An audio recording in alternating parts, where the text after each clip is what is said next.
चे दरदूर ते भोग जळा ते जलचर सांडिती केवी. आणि काय म्हणतात सांगू ज्ञानेश्वर महाराज आम्हाला? पूयपंकीचे किडे. पूयपंकीचे किडे म्हणजे आता पूयपंकीचे म्हणजे एक्सप्लेनेशन करायला नको त्याचं. विष्ठेमध्ये लोळणारे किडे. एक डुक्कर म्हणे घाणीत लोळत होतं आणि एकटं लोळत नव्हतं, स कु स प लोळत होतं. ते दुसऱ्यानं ऐकून माणसानं त्याला हाक मारली, म्हणाले ए काय घाणीत काय लोळतोयस? बाहेर आहे चांगलं, तुला स्वच्छ धुतो, साबण मी पण लावतो. त्यानं एक बुट्टीभर वड्या आणल्या ते म्हणे त्याला धुवायला. घाणीत लोळत होतं, त्यामध्ये लक्स होतं, लिरिल होतं, हमाम होतं, संतूर होतं आणि काय मोती दिवाळीचा पिअर्स सोप सुद्धा होता त्यामध्ये. लक्षात घ्या सगळं हे बाहेर आहे म्हणून सांगितलं त्याला. तर त्या डुकरानं आपल्या दोस्ताजवळ काय शेरा मारला ठोकाय का? बघ म्हटला मला तू बाहेर बोलवतोय. आणि का बोलवतो ठोकाय का? त्यानं उत्सुकतेनं विचारलं का बोलवतोय? का म्हणजे आपल्याला लोळायला मिळत नाही म्हणून मला बाहेर बोलवतोय. आम्ही या वृत्तीची माणसं आहोत. लक्षात घ्या.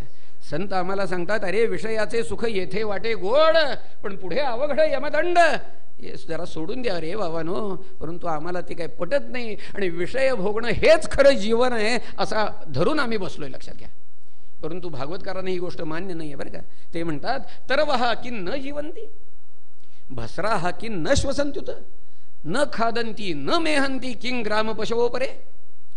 अहो झाडं जगतातच की म्हणाले. माणसं जगतात काय विशेष करतात? झाडं जगतात. तरवहा की न जीवंती भस्रा हा की न श्वसंत्युत. भस्र याचा अर्थ भाता. आम्ही जगतो म्हणजे काय करतो? आम्ही श्वासोश्वास करतो. म्हणजे काय करतो? हवा आत घेतो बाहेर सोडतो, आत घेतो बाहेर सोडतो. लोहाराचे भाते तेच करतात म्हणलेले, दुसरं काय करतात? न खादंती न मेहंती. इशी मम्म गाई जनावर तेच करतात, माणसानं तेच करायचं. ह्याला जीवन म्हणायला भागवतकार तयार नाहीत असं सांगून भागवतकारांनी मनुष्यानं आपली सगळी इंद्रिय जी आहेत ती भगवत सेवेकडे लावावीत. आणि ज्याची इंद्रिय भगवत सेवेकडे लागत नाहीत त्याची इंद्रिय आणि त्याचं जीवन कसं व्यर्थ आहे हे भागवतकार सांगतायत बरं का.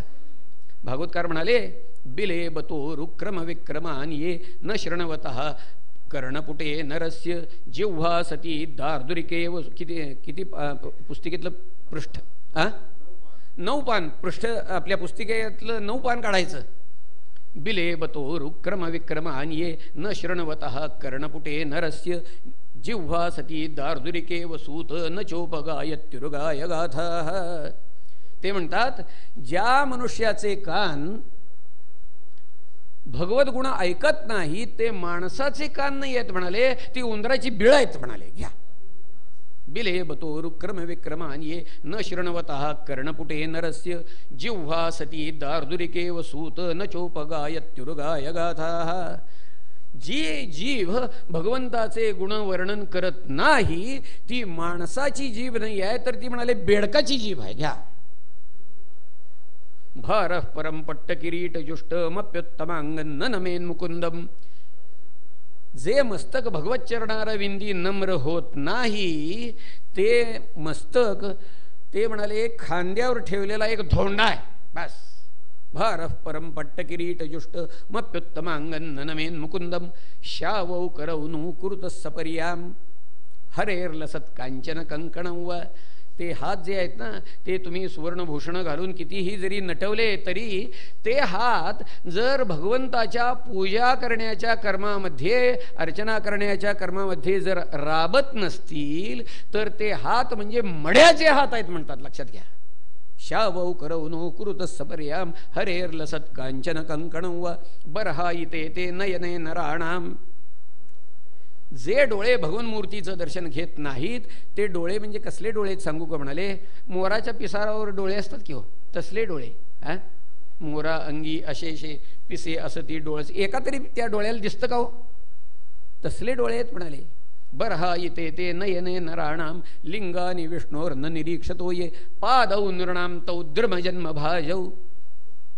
जे पाय म्हणाले पंढरीची आपल्या उपास्य देवतेची वारी पायी करत नाहीत ते पाय म्हणजे झाडाचे खुंट आहेत म्हणाले. घ्या, पायांचं काम काय आहे, हातांचं काम काय आहे, पायाचं काम काय आहे. तया प्रिय देवतालया, ज्ञानेश्वर महाराज सांगतात, तया प्रिय देवतालया यात्रादिके करावया आठही पहार पाया उळीग घापे. आपल्या पायानं आपल्या उपास्य देवतेच्या तीर्थक्षेत्राची पदयात्रा करावी, त्यामध्ये हे पाय राबले पाहिजेत. मी आपल्याला सांगतो, काही माणसं असे आहेत बरं का.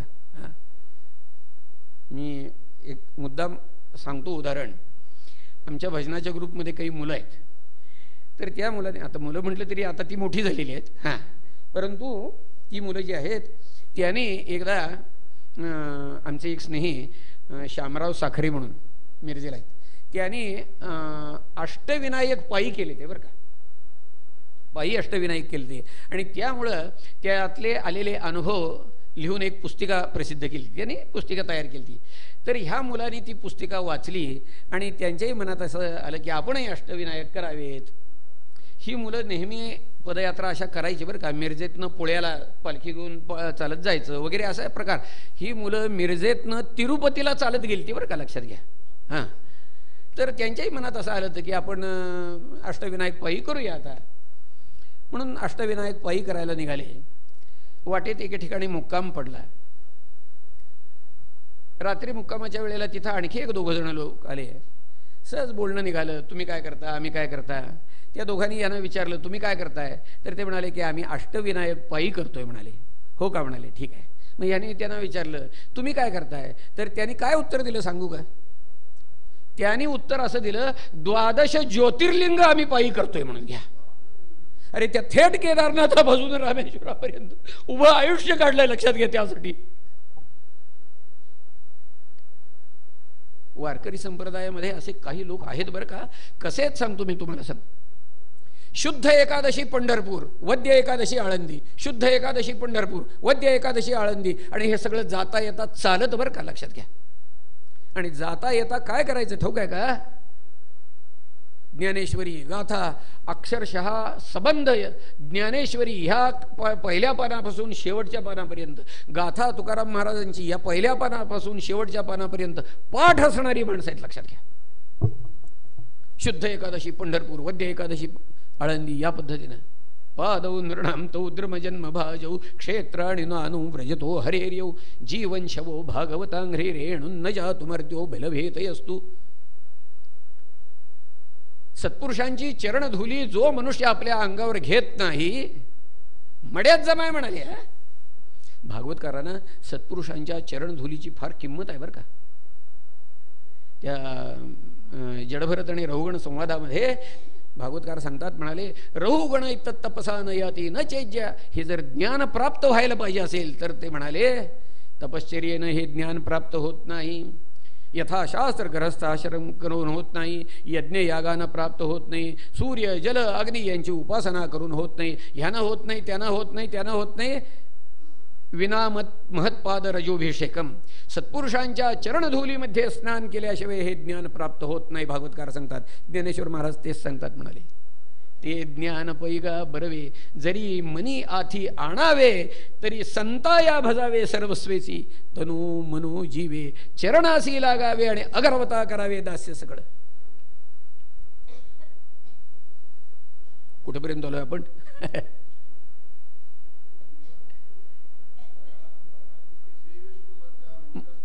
श्री विष्णुपद्यामुदयस्तुरस्याश्वसंशवो यस्तु नवेद गंधम तदश्मसारम हृदयं बतयेदम यद्ग्रह्यमाणैर हरिनामदेयी. भागवतकार म्हणतात, जे अंतःकरण भगवंताचं नामसंकीर्तन ऐकून पाझरत नाही ना, ते अंतःकरण म्हणजे माणसाचं हृदय नाही म्हणाले, काळा कभिन्न पत्थर आहे म्हणाले. घ्या, भागवतकारांचा हा कटाक्ष आहे की आपल्याला मिळालेलं प्रत्येक इंद्रिय जे आहे ना, ते भगवत सेवेसाठी लागलं पाहिजे. महाराज, आम्हाला तसं वाटत नाही, पण तुकाराम महाराजांना वाटतं बरं का. तुकाराम महाराज भगवंताजवळ मागणं मागतात, तुझे रूप वेळो वेळा भरो माझे दोन्ही डोळा, राम नाम वदो वाणी हरी कथा पडो कानी, पायी तीर्थयात्रा घडो देह संता घरी पडो, हाती घडो संत पूजा सर्व काळ गरुडध्वजा, तुका म्हणे देव देवा घडो वैष्णवांची सेवा. भगवंताजवळ इच्छा प्रदर्शित करतात, येणे मुखे तुझे वर्णिन गुणनाम, तेची मज प्रेम देई देवा. डोळे भरोनिया पाहिन तुझे मुख, तेची मज सुख देई देवा. कान भरोनिया ऐकेन तुझी कीर्ती, ते मज विश्रांती देई देवा. वाहे रंगी टाळी नाचेन उदास, हे देई हातास पाया सुख. प्रत्येक इंद्रिय भगवत सेवेमध्ये राबावं अशी त्यांची इच्छा आहे. आणि म्हणून त्यांनी इंद्रियांना वळण लावलं बरं का. हां, वळण लावलं. या इंद्रियांची समजूत घालून ती भगवत प्रवण केली. प्रत्येक इंद्रियाला तुकाराम महाराज उपदेश करतात. अगं घेई घेई माझे वाचे, गोड नाम विठोबाचे. डोळे तुम्ही घ्या रे सुख, पहा विठोबाचे मुख. तुम्ही ऐका रे कान, माझ्या विठोबाचे गुण. मना तेथे धाव घेई, राही विठोबाचे पायी. तुका म्हणे जीवा नको सोडू या केशवा. अशा पद्धतीनं त्यांनी इंद्रियांना वळण लावलं. आणि ते वळण लागलं बरं का. माझ्या इंद्रियासी लाग. गंमत काय झाली ठाऊक आहे का. असं वळण लागल्या कारणानं तुकाराम महाराजांची इंद्रिय एकमेकामध्ये भांडायला लागली. ओ माझ्या इंद्रियासी लागले भांडण, म्हणतील कान रसना झाली. त्या जिभेनं नामस्मरणाचा असा दोषा लावला, ते कान भांडायला उठले. ते म्हटले काय जिभेनंच काय एवढं पुण्यकर्म करावं, आमच्या वाट्याला काय नको का, आम्हाला ऐकायला पाहिजे. तिला मोठ्यांना करायला सांग. हां, आम्हाला ऐकायला आलं पाहिजे. असो, अशा तऱ्हेचा विषय भागवतकारांनी सांगितलेला आहे. शुकाचार्य म्हणतात,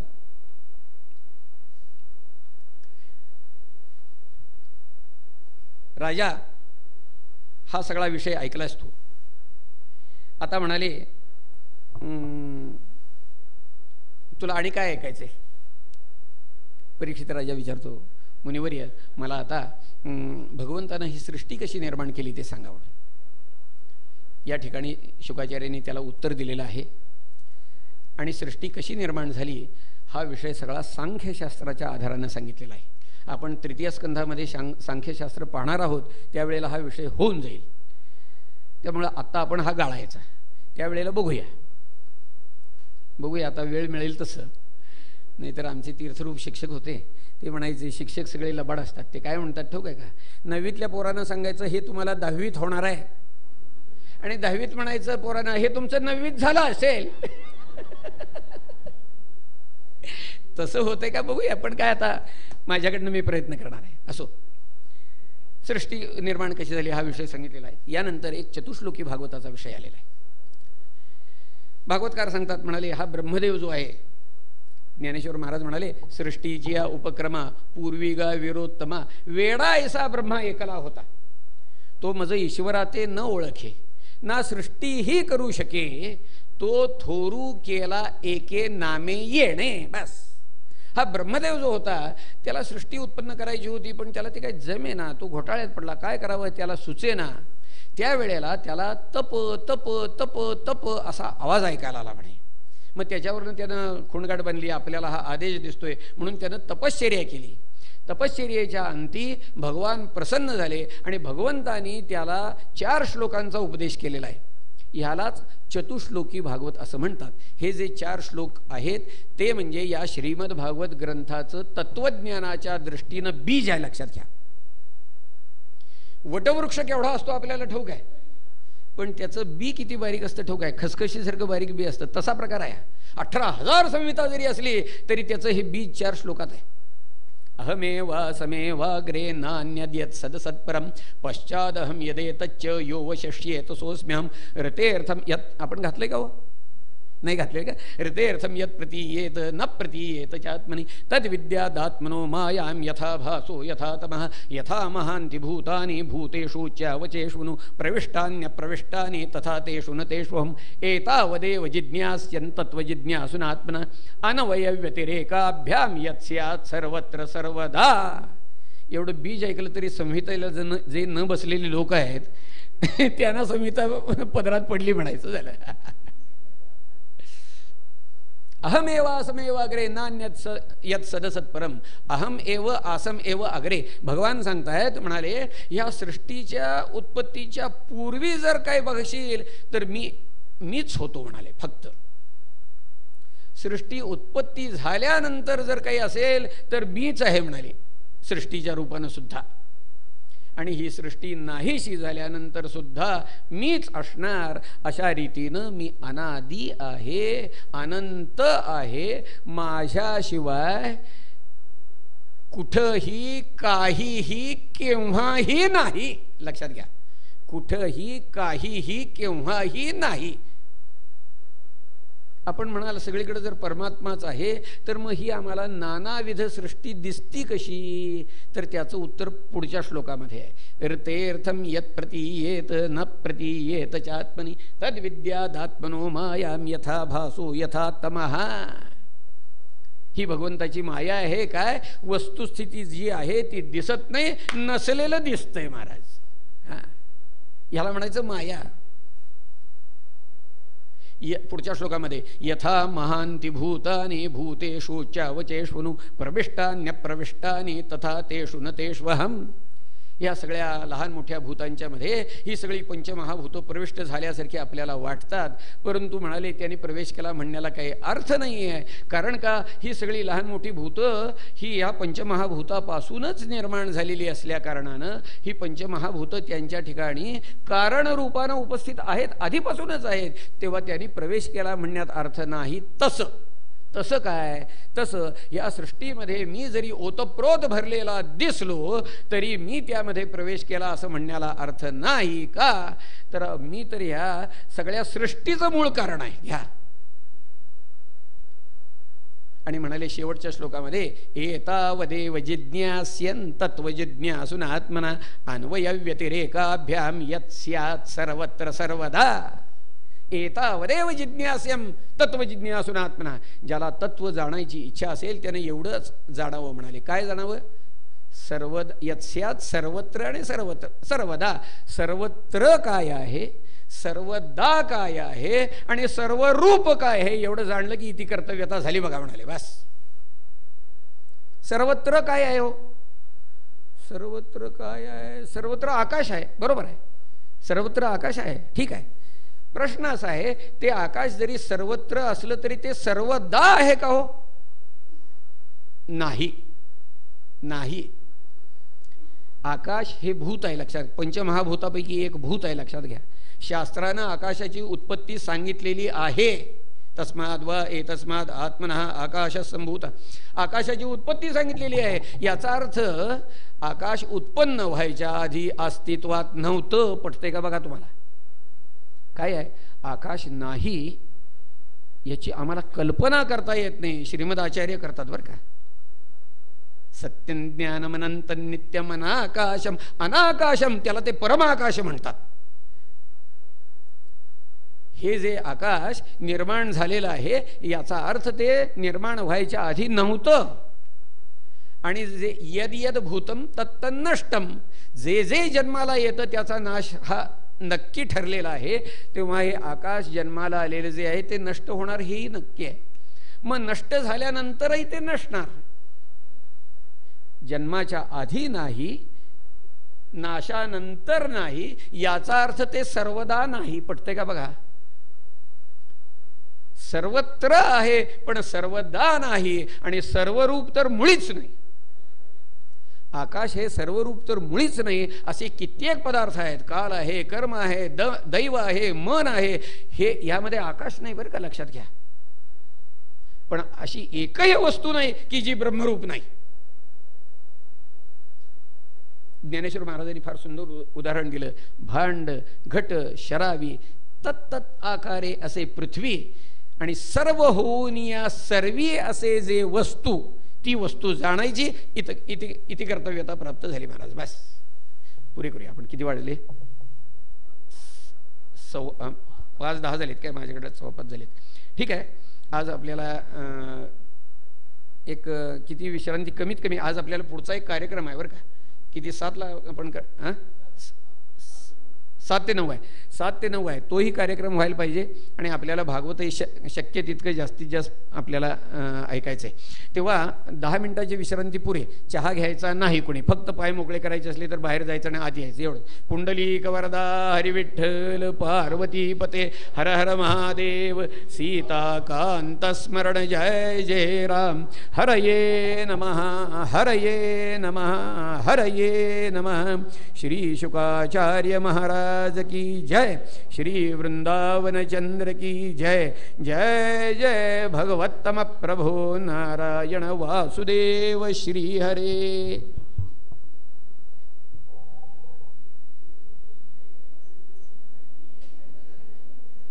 7 मिनिटं झाल्यावर हरिराम हरये नमः हरये नमः हरये नमः. श्री शुकाचार्य महाराज की जय. श्री वृंदावन चंद्र की जय. जय जय भगवत्तम प्रभो नारायण वासुदेव श्री हरे. द्वितीय स्कंधातला आपला विषय चाललेला होता. चतुश्लोकी भागवतानंतर द्वितीय स्कंधामध्ये एक दशलक्षणी पुराणाचा एक विषय आहे, तो आपण प्रत्येक ग्रंथामध्ये बघा. द्वितीय स्कंधाचे एकूण 10 अध्याय आहेत. द्वितीय स्कंध संपलेला आहे. आता तृतीय स्कंधाला सुरुवात होती आहे. श्रीमद भागवत हा जो ग्रंथ आहे हा संवादात्मक रचना असलेला आहे. निबंधासारखा प्रबंधासारखा नाही आहे. निबंधाचं प्रबंधाचं कसं असतं की एक मुद्दा, त्याच्यातनं दुसरा मुद्दा, त्याच्यातनं तिसरा मुद्दा, अशी मुद्देसूद मांडणी त्यामध्ये केलेली असते. परंतु ह्या ग्रंथाची रचना ही संवादात्मक आहे. त्यामुळं प्रश्न विचारणारा जसा प्रश्न विचारेल त्याप्रमाणे विषयाला कलाटणी मिळते.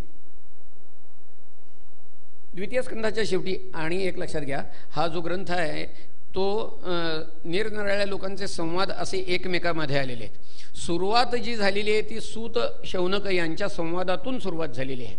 त्यामध्ये शुकपरीक्षित संवाद आलेला आहे. त्यात सूताना शौनक विचारतात, म्हणाले आम्हाला आता विदुर मैत्रेय संवाद काय झाला ते सांगा. द्वितीय स्कंधाच्या शेवटी तर त्यावेळेला सूताने असं उत्तर दिलं आहे की ते म्हणाले परीक्षित राजानं सुद्धा शुकाचार्यानं असाच प्रश्न विचारला, काय की विदुर मैत्रेय संवाद सांगा. तेव्हा त्याने जे सांगितलं ते मी तुम्हाला सांगतो म्हणून सांगायला सुरुवात केली आहे. आणि इथं आता विदुर मैत्रेय संवाद तृतीय स्कंध पूर्ण आणि चतुर्थ स्कंध पूर्ण असा हा विदुर मैत्रेय संवाद आहे. धृतराष्ट्र जो होता हा आपल्या मुलांचं अन्यायानं पोषण करत होता. पांडवांच्याकडे दुर्लक्ष होतं. त्याचं नुसतं दुर्लक्ष नव्हतं तर त्यांना त्रास द्यायची वृत्ती होती महाराज. ह्या पांडवांचा कौरवांनी अनन्वित छळ केला. त्या भीमाला विष घालून मारायचा का प्रयत्न केला, लाक्षाग्रहामध्ये घालून त्या पांडवांना जाळायचा काय प्रयत्न केला, त्या साध्वीची भर सभेमध्ये विटंबना काय केली, कपट द्यूताना यांना जिंकून 12 वर्ष वनवास 1 वर्ष अज्ञातवास त्यांच्या माथी मारला. युद्ध टळत नाही. अहो भगवंताची शिष्टाई व्यर्थ गेली. भगवंताची शिष्टाई सुद्धा व्यर्थ गेली.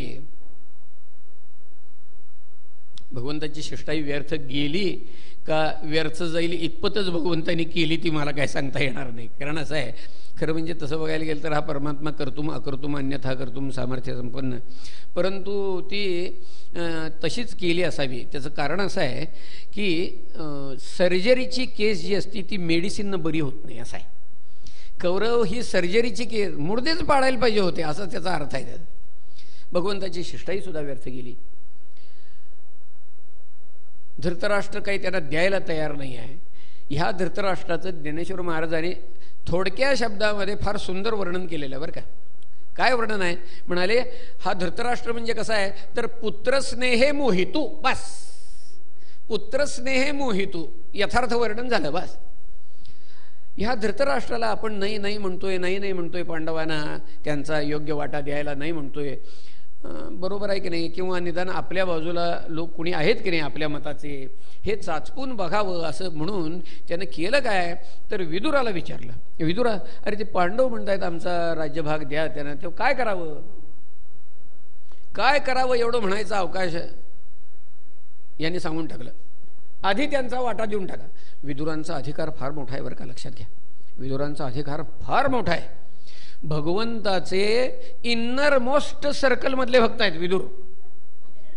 आतल्या गोटातले ज्याला म्हणतात की नाही, हां, असे भगवान ज्या म्हणजे इतके इन्नर मोस्ट सर्कलमधले मी आपल्याला सांगतो की विदुरांच्याकडं भगवंताला जेवायचं आमंत्रण लावून घेण्यात संकोच वाटला नाही बरं का. आमंत्रण लावून घ्यायचं म्हणजे ठोक आहे ना, मी आज तुमच्याकडे जेवायला येतो म्हणून सांगायचं, हां, सांगायला संकोच वाटला नाही. भगवान ज्या वेळेला शिष्टाईसाठी निघालेले होते त्यावेळेला भगवंताच्या असं मनात विचार आला की आपण तिथं जातोय कौरवांच्याकडं, तेव्हा तो दुर्योधन मानभावीपणानं का होईना म्हणणार आपल्याला, काय कृष्णा आज तू आलायस आमच्याकडे जेवायला, तेव्हा आमच्याकडे जेवायला ये. आपल्याला तर त्याच्याकडे जेवायचं नाही आहे, मग काय करायचं, तर त्याला द्यायला उत्तर असावं आपल्याजवळ, म्हणून हे आमंत्रण लावून घेतलं. आज मला विदुराच्याकडे जेवायचं आमंत्रण आहे म्हणून सांगायला आपल्याला जागा पाहिजे, म्हणून आमंत्रण लावून घेतलेलं होतं. विदुरा, आज तुमच्या घरी आम्ही जेवायला बरं का. विदुर मनाशी विचार करतायत, केवढं भाग्य आहे आपलं म्हणाले, आज भगवान आपल्या घरी जेवायला येतात. परंतु आता जेवायला येणार भगवान म्हणजे काहीतरी करायला पाहिजे किंवा घरात बघितलं काय करावं, काय तसं फारसं काय नव्हतं, बाजार करून यावं म्हणून गेले. परंतु बाहेर पडले तर तसं मनात विचार आला की हा शिष्टाईला गेला आहे, पण ती शिष्टाई किती वेळ चालेल काय सांगता येत नाही. एखाद्या वेळी बैठक मोडली तर, हां, मोडली तर लगेच परत येईल. मग घरी आल्यानंतर स्वागत करायला काहीतरी पाहिजे की हो, म्हणून त्याने बाहेर जाऊन आधी केळी आणली म्हणे आणि घरी आणून बायकोकडे दिली. मी बाजाराला गेल्यानंतर जर भगवान आले तर ही केळी पुढं कर, मी बाजार करून येतो तोवर, असं सांगून गेले आणि तसं घडलं. ती बैठक मोडली, भगवान परत आले. विदुर बाजार करायला गेलेले तिकडं. विदुरांच्या घरी भगवान आले आहेत म्हटल्यानंतर विदुरपत्नींना मोठा आनंद झाला महाराज. आहा, भांबावून गेले आहेत. भगवंताचं स्वागत केलं, आसन दिलं आणि विदुराने सांगितलं तर केळी पुढं कर म्हणून. ताटलीमध्ये घालून केळी आणली आणि सोललं महाराज प्रेमानं. आणि पण झालं काय, त्या भगवान आलेत आपल्या घरी यामुळे इतक्या भांबावून गेल्या त्या. केळं सोललं, केळं ताटलीमध्ये, साल भगवंताच्या हातात, आणि ह्याने खाऊन टाकली की होती. एक झालं, दोन झालं, 2-3 साली ते इतक्यात विदुर आलेत, बघतायत काय चाललंय. ही साली ठेवते, हा खातोय. अगं काय खुळी आहेस काय म्हणाले, साली देतेस भगवंताला. मग त्या भानावर आल्या आणि आपण काय वेडेपणा केला असं वाटलं. लाजेनं चूर होऊन आत निघून गेल्या बरं का त्या. मग विदुर भगवंताजवळ बसले आणि मग जाणीवपूर्वक केळं सोललं. केळं भगवंताच्या हातामध्ये, साल ताटलीमध्ये. भगवंतानी एक केळं खाल्लं आणि शेरा काय मारला ठाऊक आहे का, म्हणाले विदुरा मगाच्या साली जितक्या गोड लागल्या तेवढं हे केळं गोड लागत नाही म्हणाले. वस्तुस्थिती आहे महाराज. देवभावाचा भुकेला, अंतःकरणापासून जर प्रेम असेल तर महाराज त्याला काहीही चालतं महाराज, लक्षात घ्या. असो, तर ह्या विदुरांना धृतराष्ट्रानं विचारलं यांचं काय करावं. विदुराने सांगितलं म्हणे आधी पहिल्यांदा त्याचा वाटा असेल तू देऊन टाक म्हणाले, आणि तुला जर तुझ्या कुळाचं कल्याण व्हावं असं वाटत असेल, धृतराष्ट्राला सांगतायत, तर या दुर्योधनाला पहिल्यांदा घरातनं हाकलून लाव म्हणाले. आणि हे सगळं दुर्योधन ऐकतच होता हो. संतापला आणि तो भर सभेत बोलायला लागला. म्हणाला अहो या दासीपुत्राला इथं कोण बोलवलंय, हाकलून द्या म्हणाला याला. हा आमच्या घरचं अन्न खातोय आणि खाल्ल्या घरचे वासे मोजतोय, हाकलून द्या म्हणाला याला. भर सभेमध्ये आपला अपमान झाला हे बघितल्यानंतर विदुराने आपलं धनुष्यबाण तिथंच खाली ठेवलं. याचा अर्थ काय, क्षात्रवृत्तीचा त्याग केला आणि विदुर तीर्थयात्रेला निघून गेलेले. तीर्थयात्रा करत असताना त्यांची म्हणजे विदुरांची आणि उद्धवाची गाठ पडलेली आहे. उद्धवाला विदुराने रामकृष्णांची खुशाली विचारली. आणि मी आपल्याला सांगतो, या वेळेपर्यंत भगवंताचं निजधाम गमन झालेलं होतं. भगवंताची आठवण झाली आणि विदुरांच्या डोळ्यातनं उद्धवांच्या डोळ्यातनं घळा घळा घळा घळा घळा घळा अश्रू यायला लागले महाराज. भगवंताच्या आठवणीनं कंठ दाटून आला, शब्द फुटेना महाराज. हा उद्धव सुद्धा अत्यंत अधिकार संपन्न होता बरं का. जसे विदुर भगवंताच्या इन्नर मोस्ट सर्कलमधले, तसा हा उद्धवही तसा इन्नर मोस्ट सर्कलमधला. याचा अधिकार किती होता सांगू का. परीक्षित राजानं शुकाचार्यानं प्रश्न विचारला.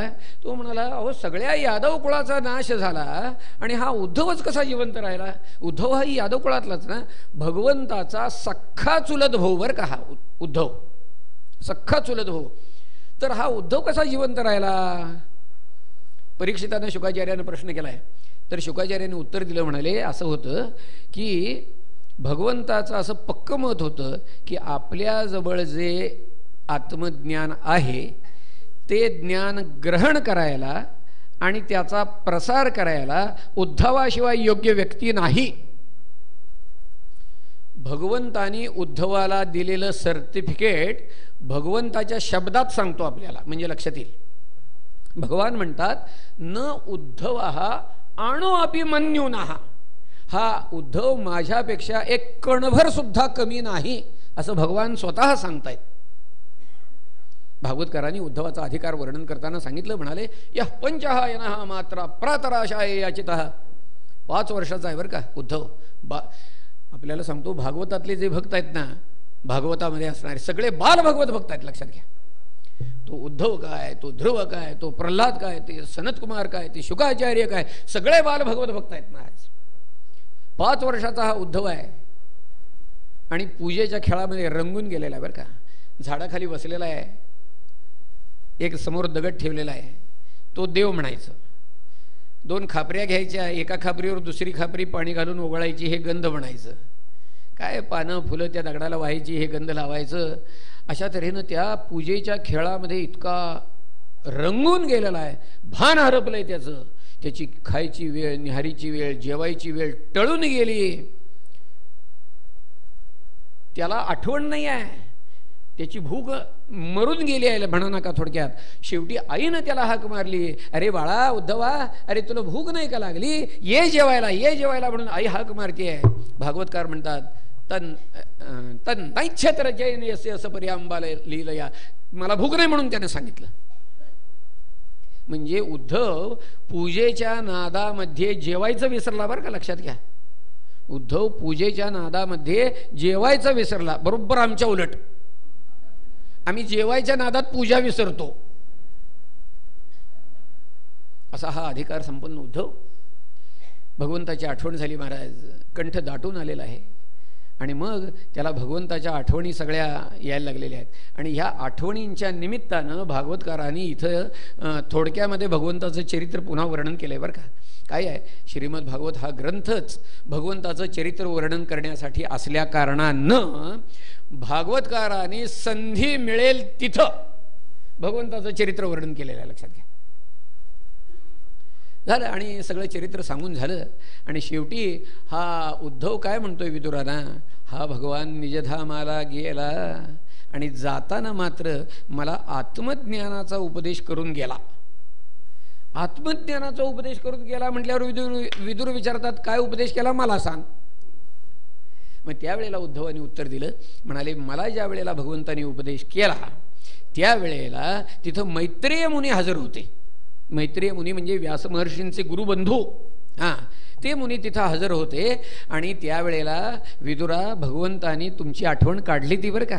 हां, आणि मैत्रेय मुनींना सांगितलंय भगवंतानी, मी आत्ता जो उद्धवाला उपदेश करतोय तो तुम्ही सगळा त्या विदुराला सांगा. तेव्हा हे काम भगवंतानी मैत्रेय मुनींच्याकडं सोपवलं असल्या कारणानं तू त्यांची गाठ घे, म्हणजे तुला काय उपदेश केला ते कळेल. हे ऐकल्यानंतर विदुर मैत्रेय मुनींची गाठ घेण्यासाठी गेलेले आहेत. आणि त्यांची गाठ पडल्यानंतर आता हा विदुर मैत्रेय संवाद सुरू झालेला आहे. 3य स्कंध पूर्ण आणि 4थ स्कंध पूर्ण हा विदुर मैत्रेय संवाद सुद्धा शुकपरीक्षित संवादात आलेला आहे, लक्षात ठेवा. मी मगाशी म्हटलं की हा जो ग्रंथ आहे तो संवादात्मक रचना असणारा आहे. असं जरी असलं तरी सुद्धा यामध्ये एक अथपासून इतिपर्यंत सूत्र आहे की त्या योगे आपल्याला कथा पुढे सरकवायला येते. ते सूत्र कोणतं आहे ठाऊक आहे का? सृष्टीची उत्पत्ती आणि तिची वाढ. बस. द्वितीय स्कंधामध्ये आपण असं बघितलं की ब्रह्मदेव सृष्टी कशी उत्पन्न करावी ह्या घोटाळ्यात पडलेला होता वगैरे. मग त्याला ब्रह्मदेवाला भगवंतानी उपदेश केला आणि मग तो सृष्टी निर्माण करण्याच्या योग्यतेचा झाला आणि मग त्यानं आता सृष्टी निर्माण करायला सुरुवात केली आहे बरं का. हां, मग त्यानं पहिल्यांदा काय निर्माण केलं तर पंचपर्वा अविद्या निर्माण केली. ते काय त्याला पसंत पडलं नाही. मग त्यानं ते काम थांबवलं. मग काय केलं? मग त्यानं सनतकुमारांची उत्पत्ती केली. सनतकुमार म्हणजे कोणते? सनक, सनंदन, सनातन आणि सनतकुमार असे चौघं, या चौघांची उत्पत्ती केली. हे नैष्ठिक ब्रह्मचारी होते. या सनतकुमारांना ब्रह्मदेवाने सांगितलं तुम्ही प्रजावृद्धी करा. त्यांनी ते साफ नाकारलं. याचा ब्रह्मदेवाला राग आला आणि त्याच्या रागापासून एक नीललोहित वर्णाचा पुरुष उत्पन्न झाला. हा रुद्र बरं का, शंकर. त्याला प्रजावृद्धी कर म्हणून सांगितल्यानंतर त्यानं आपल्या वर्णाची, गुणाची, स्वभावाची अशी बरीच प्रजा निर्माण केली. परंतु ती सुद्धा काय ब्रह्मदेवाला पसंत पडली नाही. म्हणून त्यानं तेही काम थांबवलं. मग त्याने काय केलं तर त्यानं आपल्या मनानंच 10 पुत्र उत्पन्न केले. मरीची, अत्री, अंगिरा, पुलस्त्य, पुलह, क्रतू, भृगु, वसिष्ठ, दक्ष आणि नारद 10 पुत्र उत्पन्न केलेले. आणि काय काय केलं त्यानं? दक्षिण स्तनापासून धर्म, पाठीपासून अधर्म, भ्रुकुटीपासून क्रोध, मुखापासून वाणी, सावलीपासून कर्दम ऋषी, सावलीपासून निर्मिती केली आहे बरं का. ही सगळी जी सृष्टी आहे ही सगळी मानस सृष्टी आहे, मनानं निर्माण केलेली आहे, लक्षात घ्या. सावलीपासून कर्दम ऋषींची निर्मिती केली. अजून सृष्टी वृद्धीचा विचार करतोय ब्रह्मदेव, तर त्यावेळेला त्याचं शरीर दुभंगलं आणि भागवतकार सांगतात की त्या दुभंगलेल्या शरीरातून एक जोडपं उत्पन्न झालं. त्या जोडप्यातला जो पुरुष होता तो स्वयंभुव मनु आणि स्त्री होती ती शतरूपा ही त्याची पत्नी. आणि इथून भागवतकार सांगतात इथं याच्या पुढं मैथुनजन्य प्रजा उत्पत्तीला सुरुवात झालेली आहे. याच्या पूर्वीची जी सगळी सृष्टी आहे ही मानस सृष्टी आहे. स्वयंभुव मनु, शतरूपा ही त्याची पत्नी. या दोघांच्या पासून 5 अपत्य झालेली आहेत. आकुती, देवहूती, प्रसूती या 3 कन्या, प्रियव्रत आणि उत्तानपाद हे 2 पुत्र, अशी 5 अपत्य झालेली आहेत. स्वयंभुव मनुला ब्रह्मदेवाने सांगितलं की प्रजावृद्धी कर. तर ब्रह्मदेवानं त्याने विनंती केली. म्हणाले आपण प्रजावृद्धी करायला सांगताय म्हणाले, परंतु प्रजेला राहायला स्थान कुठं आहे? त्यावेळेला ही पृथ्वी जलमग्न झालेली होती. तेव्हा ही आता जलमग्न झालेली पृथ्वी बाहेर कशी काढावी या विचारामध्ये ब्रह्मदेव असताना भागवतकार वर्णन करतात ब्रह्मदेवाच्या नागपुडीतनं एक अंगठ्या एवढं वराहाचं पिल्लू बाहेर पडलं आणि बघता बघता त्यानं पर्वतप्राय आकार धारण केला. ब्रह्मदेवाने ओळखलं ही भगवंताची विभूती आहे, भगवंताची त्यांनी स्तुती केलेली आहे आणि ही पृथ्वी वर काढण्याची विनंती केली. त्यावेळेला भगवंतानी पाण्यात बुडालेली ही पृथ्वी वर काढण्यासाठी आत खोल बुडी मारली आणि आपल्या सुळ्यावर ती पृथ्वी घेतली आणि वरती यायला लागले. वरती जसे आले तसं त्या हिरण्याक्षानं भगवंताला युद्धाचं आव्हान दिलेलं आहे आणि त्यांचं युद्ध होऊन त्या हिरण्याक्षाचा वध झालेला आहे. लक्षात घ्या. हा हिरण्याक्ष कोण होता? भागवतकारांनी तेही सांगितलेलं आहे. हे सनतकुमार ज्या वेळेला वैकुंठामध्ये भगवंताचं दर्शन घेण्यासाठी गेलेले होते.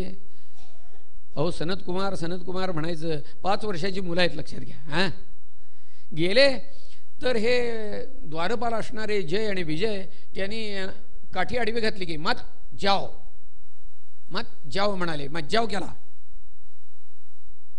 हे सनतकुमार म्हणतात अरे वैकुंठात येणारे जे लोक आहेत ना ते भगवत दर्शनाचे अधिकारी असतात आणि म्हणूनच इथे येऊ शकतात ना ते, मग तुम्ही आम्हाला प्रतिबंध का करताय? ज्या अर्थी तुम्ही अशी बुद्धी धारण करून आहात त्या अर्थी म्हणाले तुम्हाला शिक्षा होणं भाग आहे. भूलोकी म्हणाले 3 जन्म भोगा असुरयोनीमध्ये. आणि मग हे जे विजय जे आहेत ते तिथून पदच्युत झाले आणि त्यांना 3 जन्म इथं घ्यावे लागलेले आहेत. कोणते? हिरण्याक्ष, हिरण्यकशिपू, रावण, कुंभकर्ण आणि शिशुपाल वक्रदंत. हे हिरण्याक्ष हिरण्यकशिपू ज्या वेळेला जन्माला आले त्यावेळेला अक्षरशः सृष्टीमध्ये प्रलय माजेल असे अपशकून झाले सगळे. धरणीकंप काय झाले, धूमकेतू काय उठले, वादळं काय झाली, सगळे हे जन्माला आले तेव्हापासूनच अत्यंत बलसंपन्न होते. हा हिरण्याक्ष तर अत्यंत सामर्थ्य संपन्न होता. हा मोठा जसा झाला तसं त्याच्या जोडीला कुणी खेळायला तयार नाही महाराज. कुस्ती खेळायला त्याच्या अंगातली रग जिरत नव्हती.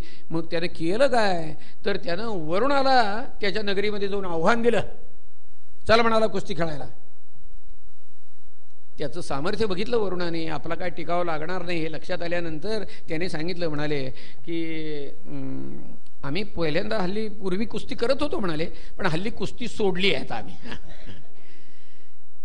तुला जर कुस्ती करायची असेल तर पुराण पुरुषाशिवाय दुसरा कोण नाही म्हणाले.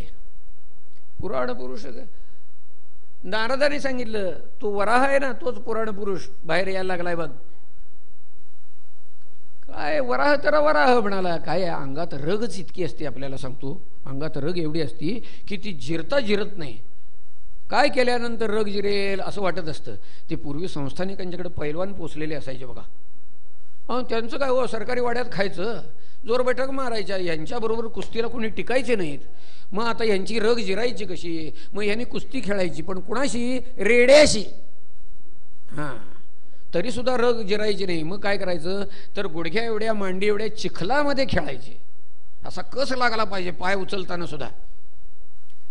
हा हिरण्याक्ष मनाशी विचार करतोय, काय हरकत नाही म्हणाला, वराह तर वराह. आणि भगवंताला त्यानं युद्धाचं आव्हान दिलेलं आहे. भगवंतानी सुळ्यावर असलेली पृथ्वी योग्य त्या ठिकाणी स्थापन केली आणि मग भगवंताचं आणि या वराहाचं युद्ध झालेलं आहे. हा काय आवरायला तयार नाही, आटपायला तयार नाही. जशी जशी संध्याकाळ व्हायला लागली तसे ब्रह्मादी देव सगळे घाबरलेत. भगवंताला सांगतायत, अहो भगवंता बघा म्हणाले, संध्याकाळ झाली तर या असुरांचं सामर्थ्य आणखी वाढतं, लवकर याला आटपा म्हणाले, याचा नाश करा. भगवान हसले आणि भगवंतानी एक कांशीला मारली त्या हिरण्याक्षाच्या. त्याचे डोळे बाहेर आले आणि तोडलेलं झाड ज्याप्रमाणे खाली पडतं धाड करणं त्याप्रमाणे हा हिरण्याक्ष गतप्राण होऊन खाली पडला महाराज. असो, मगाशी सांगितलं की ब्रह्मदेवानी सावलीपासून कर्दम ऋषींची उत्पत्ती केली म्हणून. कर्दमाना ब्रह्मदेवानी प्रजावृद्धी कर म्हणून सांगितल्यानंतर कर्दमानी सरस्वती नदीच्या तीरावर 10,000 वर्षापर्यंत तपश्चर्या केलेली आहे. भगवान प्रसन्न झाले. मग काय मागायचं तर त्यांनी सांगितलं की दुसरी तिसरी काही इच्छा नाही म्हणाले, मला माझ्या स्वभावाला योग्य अशी एक गुणवती स्त्री मिळावी अशी इच्छा आहे.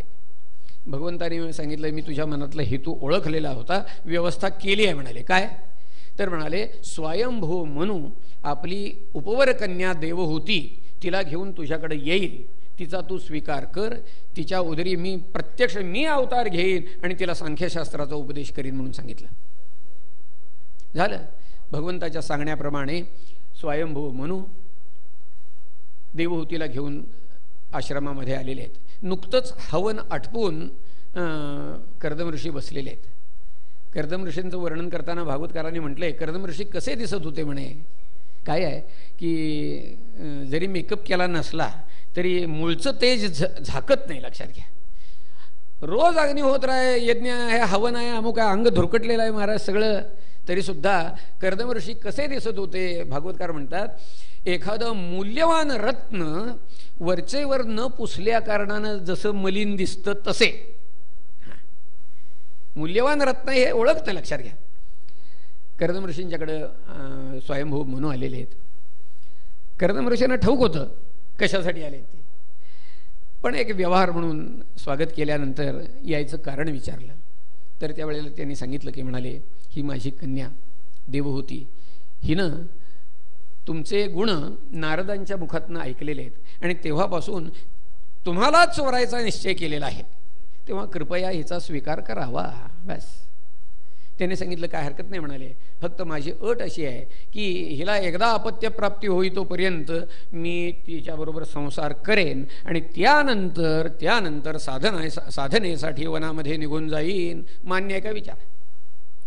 तिनं ते मान्य केलं आणि मग त्यानंतर स्वयंभू म्हणून आपली कन्या देवहूती कर्दमांना अर्पण केलेली आहे. सालंकृत विवाह पहिला विवाह बर का हा झालं. भागवतकार म्हणतात या देवहूतीनं कर्दमांची पार्वती ज्याप्रमाणे भगवान शंकरांची सेवा करते त्याप्रमाणे सेवा केलेली आहे महाराज. बस तिच्या सेवेनं संतुष्ट झालेत कर्दम ऋषी आणि सांगतात, म्हणाले तुला काय पाहिजे ते माग. तिला सारे विषय प्राप्त करून दिलेले आहेत सेवेनं संतुष्ट होऊन. भागवतकार म्हणतात पुढं त्यांना म्हणजे त्या देवहूतीला 9 कन्या झालेल्या आहेत. यानंतर कर्दम ऋषी तपश्चर्येसाठी साधनेसाठी वनामध्ये निघालेले असताना त्या देवहूतीनं त्यांना विनंती केली. ती म्हणते मुनिवर्य, मी आपल्या सहवासाचा विनियोग हा फक्त विषयभोगासाठीच केला, परंतु आपण साधनेसाठी वनामध्ये निघून गेल्यानंतर मला ज्ञानाच्या 4 गोष्टी सांगणारा ब्रह्मवेत्ता मुलगा माझ्याजवळ असावा अशी माझी इच्छा आहे. कर्दम ऋषींनी सांगितलं काही काळजी करू नकोस. म्हणाले षड्गुणैश्वर्य संपन्न परमात्मा तुझ्या उदरी अवतार घेईल आणि तुला सांख्यशास्त्राचा उपदेश करेल म्हणून सांगितलेला आहे. कर्दमाने सांगितल्याप्रमाणे कपिल महामुनींचा अवतार झालेला आहे देवहूतीच्या उदरी. कर्दमाने कपिल महामुनींची स्तुती केलेली आहे. भगवंताचा अवतार आहे लक्षात घ्या. स्तुती केलेली आहे, नमस्कार केलेला आहे आणि कर्दम ऋषी तपश्चर्येसाठी वनामध्ये निघून गेलेले आहेत. आणि आता कपिल महामुनी आपल्या मातेजवळ राहिलेत आणि तिला उपदेश केलेला आहे. कपिल महामुनींनी आपल्या मातेला सांख्यशास्त्राचा उपदेश केलेला आहे. हे सांख्यशास्त्र काय आहे हे थोडक्यात आपण बघणार आहे. लक्षात घ्या काय आहे. आजचा विषय जरा तसा टफ तसा विषय आहे, त्याला काही इलाज नाही. सांख्यशास्त्र काय आहे तर सांख्यशास्त्र म्हणजे या सृष्टीच्या उत्पत्तीची उपपत्ती सांगणारं शास्त्र आहे. लक्षात घ्या. मनुष्य प्राणी ह्या भूतलावर निर्माण झाल्यापासून तेव्हापासून त्याच्या मनात ही उत्सुकता आहे ही सृष्टी कशी निर्माण झाली. प्रत्येकाला जसे आई आणि बाप असतात तसं या सृष्टीचे आई बाप कोण, म्हणजे या सृष्टीचं उपादान कारण कोणतं, निमित्त कारण कोणतं. उपादान कारण म्हणजे काय ठाऊक आहे का, ज्याचं ते कार्य बनलेलं आहे. म्हणजे ते जे कारण आहे ते कार्यामध्ये उपस्थित असल्याशिवाय कार्य अस्तित्वात राहू शकत नाही, त्याला उपादान कारण म्हणायचं. उदाहरणार्थ माती आणि गाडगं. माती हे कारण आणि गाडगं हे कार्य. माती गाडग्यामध्ये अस्तित्वात असल्याशिवाय गाडगंच अस्तित्वात राहू शकत नाही, म्हणून माती हे उपादान कारण, त्याला उपादान कारण म्हणायचं. निमित्त कारण कशाला म्हणायचं तर ते गाडगं बनण्यासाठी जे निमित्तभूत झाले ते म्हणजे कोण, कुंभार, त्याचं चाक, त्याची काठी. निमित्त कारण कशाला म्हणायचं, कार्य अस्तित्वात आल्यानंतर जे कारण आहे हे आता ते जरी नाहीच झालं तरी हे कार्य अस्तित्वात राहू शकतं, त्याला निमित्त कारण म्हणायचं. म्हणजे काय, गाडगं अस्तित्वात आल्यानंतर कुंभार मेला तरी गाडगं अस्तित्वात राहू शकतं. ते चाक जळलं तरी गाडगं अस्तित्वात राहू शकतं. काठी मोडली तरी गाडगं अस्तित्वात राहू शकतं, याला म्हणायचं निमित्त कारण. तेव्हा माणसाच्या मनामध्ये अशी उत्सुकता आहे, ही सृष्टी कशाची बनली, कुणी बनवली, उपादान कारण काय, निमित्त कारण काय, मनामध्ये उत्सुकता आहे. आणि हे कोडं सोडवायचा मनुष्य आपल्या परीनं प्रयत्न करतोय. मी सांगतो आपल्याला की अद्ययावत शास्त्रानं सुद्धा, आपल्या आधुनिक शास्त्रानं सुद्धा हा प्रयत्न केलेला आहे, पण त्यांचा मार्ग वेगळा आहे. आधुनिक शास्त्रज्ञांचा जो मार्ग आहे तो कसा आहे तर प्रत्येक पदार्थाचं पृथक्करण करायचं आणि वर्गीकरण करायचं, पृथक्करण करायचं, वर्गीकरण करायचं. असं करता करता करता करता त्यांनी एलिमेंट्स शोधून काढली. 108 एलिमेंट्स काढली म्हणतात. हां, एलिमेंट्स. पहिल्यांदा असं वाटत होतं की ही जी 108 एलिमेंट्स काय आहे ही सगळी त्याला मूलद्रव्य म्हणतात. ती मूलद्रव्य एकमेकापासून पूर्णपणे वेगळी आहेत अशी पहिल्यांदा कल्पना होती. परंतु जसं हे शास्त्र प्रगत झालं त्यावेळेला असं लक्षात आलं की ही मूलद्रव्ये जी आहेत ती एकमेकापासून पूर्णतः वेगळी नाहीत. या सगळ्यांच्या अणूमध्ये असणारे घटक एकच आहेत, फक्त रचना आणि प्रमाण यात फरक आहे. सगळ्यात प्रोटॉन आहेत, न्यूट्रॉन आहेत, इलेक्ट्रॉन आहेत, त्यांची रचना आणि प्रमाण यात फरक आहे. अशा रीतीने हे सगळे बनलेले आहेत. अशा तऱ्हेनं आधुनिक शास्त्र प्रयत्न करतंय. अद्याप तो प्रयत्न संपलेला नाही. आणि हे इतकं सगळं करत असून आपल्याला सांगतो, ज्याला सृष्टीचं प्रधानांग म्हणता येईल, मन, बुद्धी यांचे व्यापार कसे चालतात, म्हणजे ज्याला थोडक्यामध्ये आपण द्रष्टा म्हणू. हे जे सगळं पृथक्करण वर्गीकरण केलं आहे हे कशाचं आहे? हे दृश्य पदार्थांचं आहे, आपल्याला जे दिसतंय त्यांचं आहे. पण द्रष्टा म्हणजे पाहणारा कोण आहे हे अजून यात आलेलं नाही आणि ते येणारही नाही. त्याचंही कारण सांगतो. काय आहे त्याचं कारण? असं आहे, भौतिकशास्त्रानं एक आपल्याला मर्यादा घालून घेतलेली आहे. ह्याच्या पलीकडं पलीकडं म्हणजे मागं म्हणा, याच्या मागं जायचं नाही. एक आमचे मित्र होते फिजिक्सचे डॉक्टरेट. मी त्यांना विचारलं, अरे म्हटलं चार्ज म्हणजे काय रे? चार्ज म्हणजे काय? तर त्याने मला काय उत्तर दिले ठाऊक आहे का? असले प्रश्न फिजिक्समध्ये विचारायचे नाहीत. संपलं. चार्ज असतो, एक पॉझिटिव्ह असतो, एक निगेटिव्ह असतो. हिथं एवढं गृहीत धरायचं, हिथनं पुढे इमारत बांधायला सुरुवात करायची. चार्ज म्हणजे काय विचारायचं नाही. तेव्हा अशी मर्यादा घालून घेतली असल्या कारणानं द्रष्टा कोण आहे याचा शोध लागणं अवघड आहे. सांख्यशास्त्रानं हा सगळा विचार केलेला आहे बरं का, लक्षात घ्या. सांख्यशास्त्र हे पूर्वीच्या काळी अत्यंत मान्यता पावलेलं शास्त्र होतं बरं का, लक्षात घ्या. श्रीमद भागवतामध्ये याचा उपयोग अगदी ठिकठिकाणी केलेला आहे सांख्यशास्त्राचा. ठिकठिकाणी म्हणजे काय? अहो, त्या आता ह्या द्वितीय स्कंदामध्ये मगाशी म्हटलं ना की सृष्टी उत्पन्न कशी झाली विचारलं, तर तिथं सृष्टी उत्पत्तीचा प्रकार सांख्यशास्त्राच्या आधारे सांगितलेला आहे. या तृतीय स्कंधामध्ये सुद्धा प्रत्यक्ष कपिल महामुनी सांख्यशास्त्राचा उपदेशच करतायत. एकदश स्कंधामध्ये सांख्यशास्त्र आलेलं आहे. पुन्हा ज्या ज्या ठिकाणी भगवंताची स्तुती केलेली आहे किंवा ज्या ज्या ठिकाणी उपदेश केलेला आहे त्या त्या ठिकाणी सांख्यशास्त्रातले प्रमुख सिद्धांत उद्धृत केलेले आहेत. असं सांख्यशास्त्री आहे. ह्या सांख्यशास्त्राचा उपयोग भागवतानं केलेला आहे. या सांख्यशास्त्रानं या सृष्टीचं कोडं उलगडायचा प्रयत्न केला. तो कसा केला? त्यांचा मार्ग वेगळा आहे. तो मार्ग काय आहे मी आपल्यासमोर मांडणार आहे थोडक्यामध्ये. ज्यांना इंटरेस्ट असेल त्यांना त्यामध्ये कुतूहल वाटेल, नाही असं नाही. काय आहे, सांख्यशास्त्रकार असा विचार करतात, म्हणाले आपल्याला एखादा पदार्थ दिसतो. तो कसा दिसतो? कसा दिसतो म्हणजे दिसतो याचा अर्थ फक्त डोळ्याला दिसतो असं घ्यायचं नाही. आपल्याला प्रतीत होतो. शब्द, स्पर्श, रूप, रस, गंध, पंचज्ञानेंद्रिय, पंचकर्मेंद्रिय वगैरे म्हणतो. यांच्या योगानं एखादा पदार्थ आपल्याला, उदाहरणार्थ अंगठी आपण पाहतो. याचा अर्थ काय पाहतो? आम्ही अंगठी बघितली म्हणजे काय बघितलं? तर हातात घेतली तर जड लागतेय, ठीक आहे.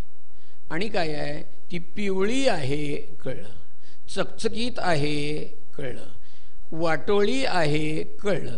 याचा अर्थ काय? आम्ही अंगठी बघतो, याचा अर्थ आम्ही अंगठी अशी काही बघत नाही बरं का, तर त्याचे गुण बघतो. वाटोळेपणा, पिवळेपणा, चकचकीतपणा, जडत्व, ह्या गोष्टी आम्हाला प्रतीत होतात. कोणतीही वस्तू आम्ही पाहतो याचा अर्थ त्या वस्तूचे गुण आपल्याला प्रतीत होतात. वस्तू अशी काही दिसत नाही. आता उलट विचार करा, काय नुसते गुण कधी दिसतात का हो? नुसते गुण, नुसता पिवळेपणा कोणी बघितला का तेवढा? सांगा. नुसता पिवळेपणा वस्तूच्या आश्रयाशिवाय, आधाराशिवाय नाही. नुसता गोलाकार नाही. नुसता चकचकीतपणा नाही. नुसतं जडत्व नाही. याचा अर्थ काय झाला ठाऊक आहे का? वस्तू आणि गुण हे एकमेकापासून अलग करायला येत नाहीत. आम्ही वस्तू पाहतो म्हणजे गुण पाहतो, पण नुसते गुण दिसत नाहीत, ते वस्तूच्या आश्रयाने दिसतात. म्हणून सांख्यशास्त्रकारांनी विचारांती असं ठरवलं की हे जे आपल्याला सृष्टीमध्ये अनंत गुण दिसतात त्या गुणांच्या बुडाशी अशी एक अत्यंत सूक्ष्म वस्तू आहे की जिचा विचार करायला गेलं तर मन, वाचा, बुद्धी पंगू होऊन जातात. बस अशी सूक्ष्म वस्तू आहे. ह्या सूक्ष्म वस्तूला, अव्यक्त वस्तूला ह्या गुणांनी व्यक्त दशेला आणलेला आहे. ह्यांनी काय केलं, हे अनंत गुण जे दिसतात ना त्या सगळ्यांना संक्षेप दिला आणि 3 गुण शेवटी काढले, सत्व रज तम. या 3 गुणांच्या समुदायाला त्यांनी प्रकृती नाव दिलं. आणि मग अशी बघितलं आपण, गुण आणि वस्तू वेगळे करायला येत नाहीत म्हणून ती जी सूक्ष्म वस्तू आहे तिलाही प्रकृती नाव पडलं. इथंपर्यंतची विचाराची प्रक्रिया लक्षात आली की इथनं आता पुढं सोपं आहे. सांख्यशास्त्रकार असं म्हणतात की हे 3 गुण जोपर्यंत साम्यावस्थेमध्ये असतात तोपर्यंत सृष्टी अशी काहीही अस्तित्वात असत नाही. काहीतरी कारणानं त्यामध्ये ज्या वेळेला न्यूनाधिक्य कमी जास्तपणा निर्माण होतो, कोणत्या 3 गुणामध्ये, सत्व रज तम, या 3 गुणामध्ये ज्या वेळेला कमी जास्तपणा निर्माण होतो म्हणजे त्या प्रकृतीमध्ये ही विकृती निर्माण झाली बरं का. हां, त्या विकृतीला त्यांनी महत्त्व नाव दिलेलं आहे. या महत्त्वापासून अहंकार झाला. अहंकार पुन्हा 3 प्रकारचा, सात्विक, राजस, तामस. सात्विक अहंकारापासून मन आणि ज्ञानेंद्रिय झाली. राजस अहंकारापासून पंचकर्मेंद्रिय झाली. तामस अहंकारापासून पंच तन्मात्रा. तन्मात्रा म्हणजे सांगतो तत्मात्र, तत् अधिक मात्र बरोबर तन्मात्र. तत्मात्र याचा अर्थ काय, पृथ्वी, आप, तेज, वायू आणि आकाश यांचे मूलद्रव्य म्हणा थोडक्यात. केवळ आकाश, तत्मात्र, केवळ आकाश, केवळ पृथ्वी तत्व, केवळ जलतत्व, केवळ आकाश तत्व अशी निर्माण झाली. आणि ह्या पंचतन्मात्रापासून पंचीकरणाच्या प्रक्रियेनं स्थूल पंचमहाभूत निर्माण झाली. पंचीकरणाची प्रक्रिया काय म्हणजे तेही सांगतो थोडक्यामध्ये. स्थूलभूत कसं निर्माण होतं, कोणत्याही स्थूलभूतामध्ये, अगदी पृथ्वी असू दे, आप असू दे, तेज असू दे, कुठलंही असू दे, त्यामध्ये उरलेली भूतं असतातच बरं का. पण त्यांचं प्रमाण कसं असतं सांगतो. पृथ्वी हे स्थूलभूत जर निर्माण व्हायचं असेल तर कसं होतं, तर पृथ्वी तन्मात्रा आहेत की नाही, तत्मात्र, त्यातलं 50% घ्यायचं. आण्याच्या भाषेत सांगतो म्हणजे सोपं होईल. जुने लोक जे आहेत त्यांना आणे ठाऊक आहेत बघा, 16 आण्याचा रुपया. हां, तर काय करायचं, पृथ्वी तन्मात्रातला 8 आणे भाग घ्यायचा आणि उरलेली जी 4 भूत आहेत तन्मात्रा त्यातला 2-2 आणे भाग घ्यायचा. ती 4 जी भूत आहेत त्यांचा 2-2 आणे भाग घेतला की 8 आणे झाले ते, आणि हा 8 आणे मिळून 16 आणे रुपया झाला बघा.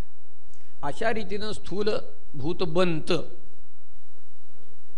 या पद्धतीनं सगळी सृष्टीची उत्पत्ती झाली असं सांख्यशास्त्रकार म्हणतात. मगाशी म्हटल्याप्रमाणे इतका सगळा विचार केला तरी त्यामध्ये सुद्धा ज्याला द्रष्टा म्हणतात, पाहणारा कोण आहे याचा विचार आला नाही. हे सगळं दृश्य पदार्थाचं झालं. म्हणून सांख्यशास्त्रकारांनी हा द्रष्टा त्याची उपपत्ती लागली पाहिजे म्हणून आणखी एक वेगळं तत्व मानलं बरं का.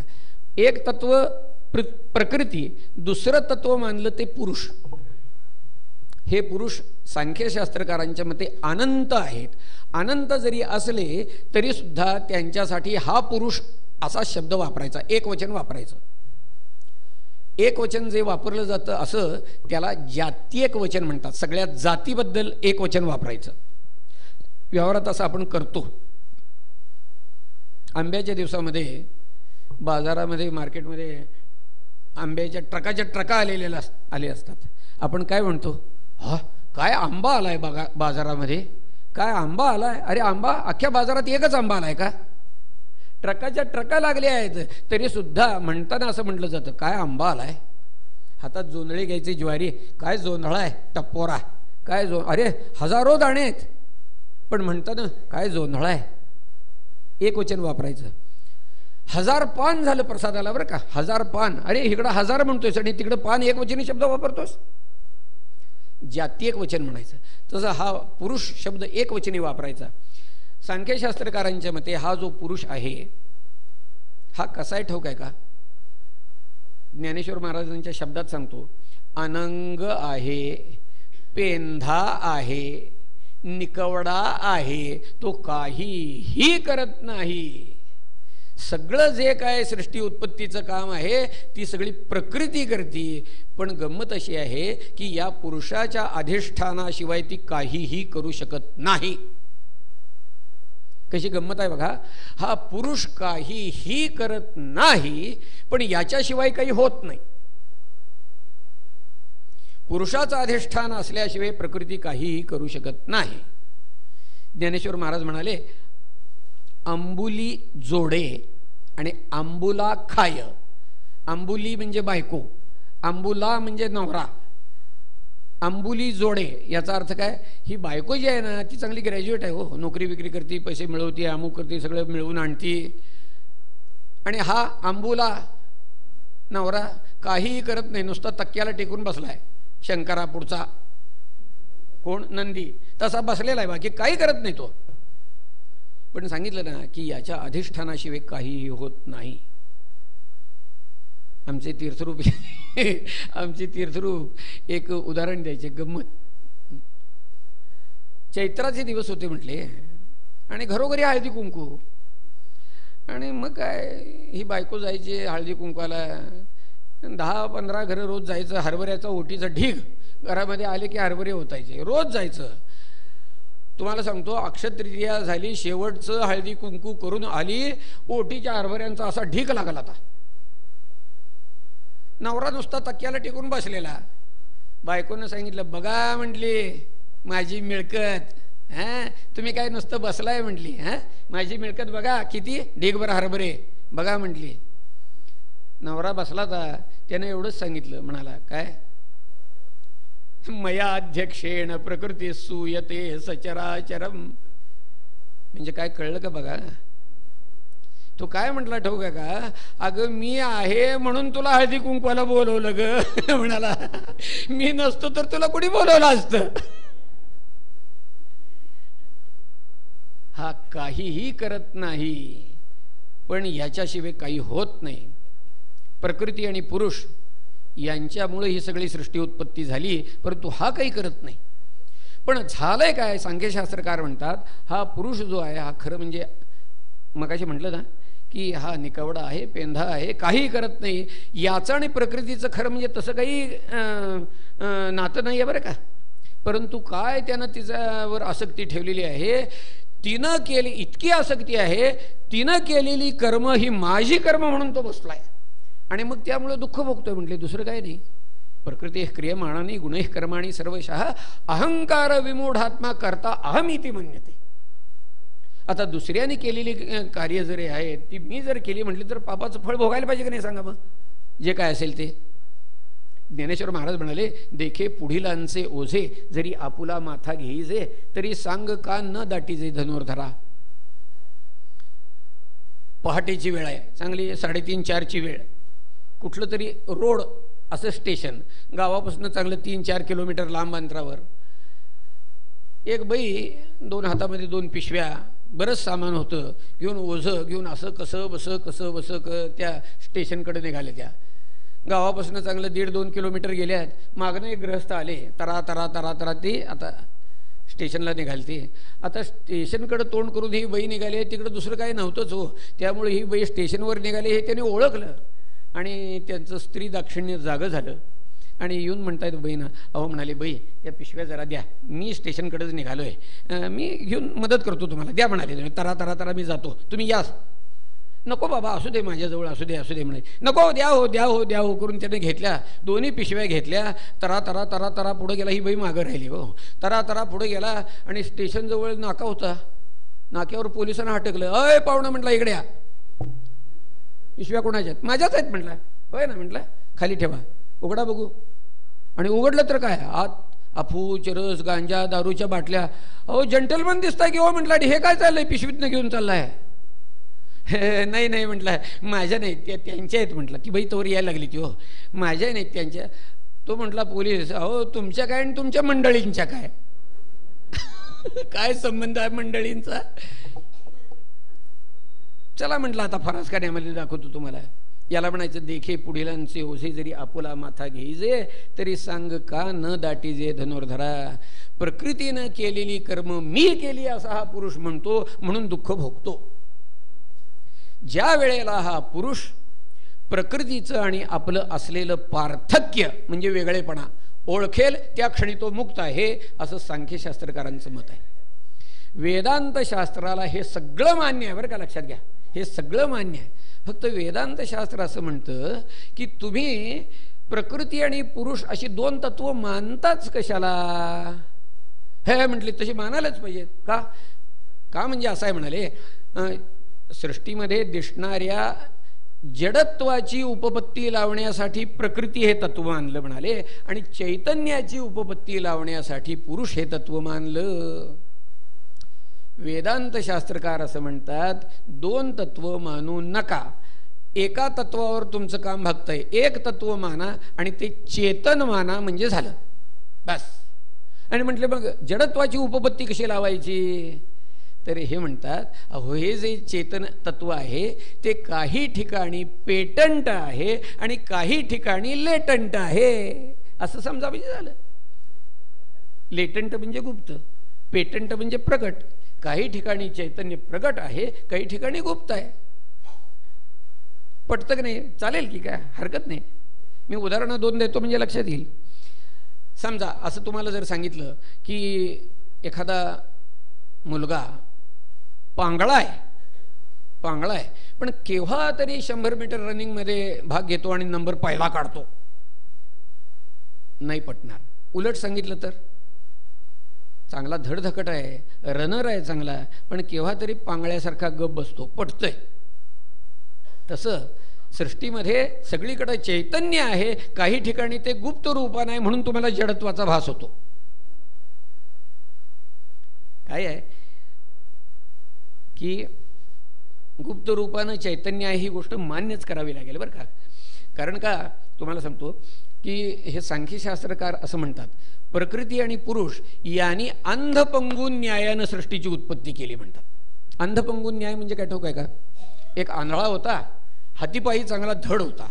एक पांगळा होता पण त्याला डोळ्याला दिसत होतं. त्या दोघांना एका ठिकाणी जायचं होतं. आता कसं जायचं, तर तो आंधळा काय म्हटला, अरे तुला डोळ्याला दिसतंय चांगलं पण चालायला येत नाही. मला चालायला येते, मी चांगला धडधाकट आहे, फक्त मला डोळ्याला दिसत नाही. तू माझ्या खांद्यावर बस आणि मला सांग, चल आता पुढं वाटेत खळगा आहे, इथं दगड आहे, तिथं आता उजवीकडे वळायचं डावीकडे, असं करून जाऊया. याला म्हणायचं अंधपंगून न्याय बरं का. तर सांख्यशास्त्रकार म्हणतात अंधपंगून न्यायानं ही सृष्टीची उत्पत्ती झाली. पण विचार करणाऱ्याला आहे म्हणा, विचार करणारे लोक विचारतात तुम्हाला की म्हणाले प्रकृतीजवळ सहकार्याची भावना आली कुठली हो. आंधळ्याजवळ तोही चेतन आहे, पांगळाही चेतन आहे, दोघांच्या जवळ सहकार्याची भावना असू शकते. प्रकृती जर जड आहे म्हणताय तुम्ही, तर तिच्याजवळ सहकार्याची भावना आली कुठली, त्या अर्थी तिच्याजवळ तिथं गुप्त चैतन्य आहे मान्य करावं लागेल. असो, अशा तऱ्हेचा हा सांख्यशास्त्राचा विषय आहे. आपण पुरे करूया, 6:15 झालेले आहेत. आपल्याला 7ला कीर्तनाला यायचं याचीही मला कल्पना आहे. विषय इथं पूर्ण करूया आणि संध्याकाळी 7ला बरोबर कीर्तनाला येऊया. अच्छा, असो, अशा रीतीने ही कथा सूतांनी शौनकांना सांगितली, शुकाचार्यांनी परीक्षित राजाला सांगितली. तीच कथा यथामती यथाशक्ती यथा अवकाश श्रोतृचरणारविंदी अर्पण केली. कायेन वाचा मनसेंद्रियैर्वा बुद्ध्यात्मना वा प्रकृती स्वभावात् करोमि यद्यत् सकलं परस्मै नारायणायेति समर्पयामि. पुंडलीक हरे कृष्ण कृष्ण कृष्ण हरे हरे राम राम राम हरे हरे हरे कृष्ण कृष्ण कृष्ण हरे हरे हरे राम राम राम हरे हरे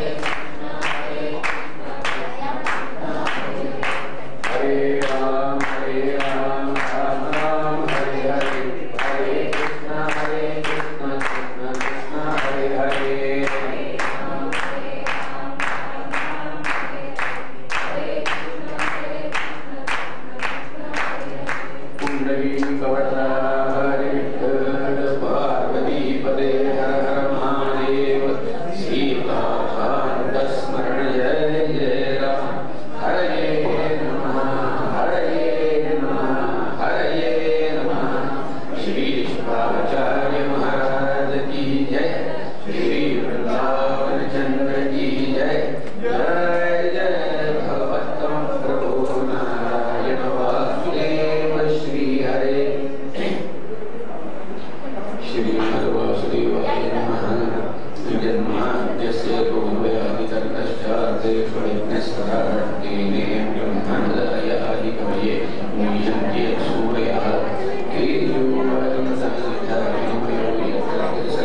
श्री शुकाचार्य महाराज की जय। श्री वृंदावन चंद्र की जय। भगवत्तम प्रभो नारायण वासुदेव श्री हरे। तृतीय स्कंधामध्ये आपण कपिल देवहूती संवादात आहोत। कपिल महामुनींनी आपल्या मातेला सांख्य शास्त्राचा उपदेश केलेला आपण काल पाहिला। कपिल महामुनी आता देवहूती मातेला ध्यानयोग सांगतायत। भागवतकारांनी या ठिकाणी ध्यानयोगाचे दोन प्रकार सांगितलेले आहेत। एकाला म्हणायचं निर्बीज ध्यानयोग आणि एकाला म्हणायचं सबीज ध्यानयोग। निर्बीज ध्यानयोग याचा अर्थ काय तर विषयापासून चित्त काढून घ्यायचं आणि ते परब्रह्माच्या ठिकाणी लावायचं। ते परब्रह्म कसं अशब्दम अस्पर्शम अरूपम अव्ययम असं असणारं जे परब्रह्म त्याच्या ठिकाणी ते चित्त लावायचं अवघड आहे बरं का। उलट सबीज ध्यानयोग म्हणजे कसं तर विषयापासून चित्त काढून घ्यायचं आणि ते भगवंताच्या मूर्तीच्या अधिष्ठानावर स्थिर करायचं। निर्बीज ध्यानयोग अवघड आहे कारण का परब्रह्म जे आहे ते मगाशी म्हटलं तसं अशब्दम अस्पर्शम अरूपम अव्ययम, हल्लीच्या भाषेत जर म्हणायचं झालं तर कलरलेस ओडरलेस टेस्टलेस वगैरे अशा तऱ्हेचा प्रकार आहे हा सगळा। अशा ठिकाणी मन स्थिर राहणं अवघड आहे। मनाला आलंबन म्हणजे आधार असल्याशिवाय ते स्थिर राहत नाही, काहीतरी त्याला आधार लागतो। आपलं व्यवहारातलं नेहमीचं उदाहरण असं आहे की बागेमध्ये झाडांच्या पानावरनं आळी फिरत असती। ती फिरता फिरता फिरता पानाच्या कडेला जाती। तिला पुढं जायचं असतं, पान तर संपलेलं आहे। मग ती काय करते मागच्या पायाने ते पानाची कड घट्ट धरती आणि आपलं बाकीचं अंग असं पुढं लांबवती। पुढं जर काही आधार मिळाला तर मागचा आधार सोडती आणि मग पुढं जाती तो आधार धरून। पण जर आधार मिळाला नाही तर ती तशीच मागे येते।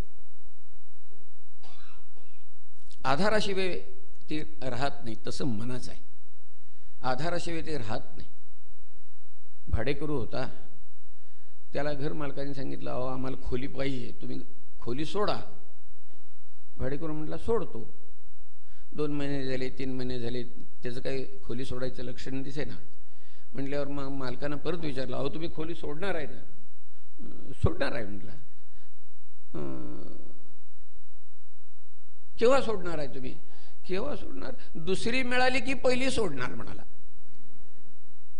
तसं आहे, काही काही बहादर असे असतात बरं का। एक व्यसन सोडायचं म्हटलं की दुसरं धरलं पाहिजे, दुसरं सोडायचं म्हटलं की तिसरं धरलं पाहिजे। तपकिरीचं व्यसन सोडायचं म्हटलं की सिगरेटचं पाहिजे, सिगरेटचं सोडायचं म्हटलं की नको आता पुढं। तसं मनच आहे, मनाला काहीतरी आधार लागतो, आलंबन लागतं। त्या शुद्ध परब्रह्माच्या ठिकाणी हे मन स्थिर राहू शकत नाही, त्याला ते आलंबन मिळत नाही। पण सबीज ध्यानयोगामध्ये ती सोय आहे। भगवंताच्या मूर्तीच्या ठिकाणी अधिष्ठानावर ते मन स्थिर राहू शकतं। आधी मन वांड आहे बरं का। तेव्हा ह्या वांड मनाला ताब्यात आणायला, त्याला स्थिर करायला हा सबीज ध्यानयोग फार चांगला आहे। मन अतिशय वांड आहे बरं का, अतिशय वांड आहे। मीच विसरलो।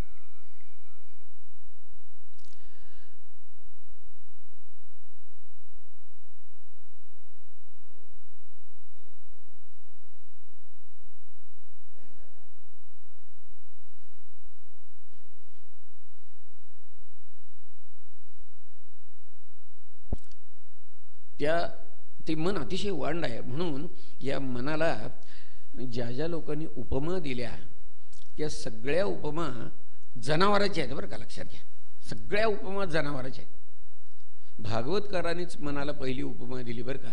कसली दिली ठोकाय का? हत्तीची उपमा दिली. अयंत्वत्कथामृष्ट पीयूष नद्याम मनोवारण. हा मनोवारण म्हटलेले. वारण याचा अर्थ हत्ती. वारण याचा अर्थ हत्ती.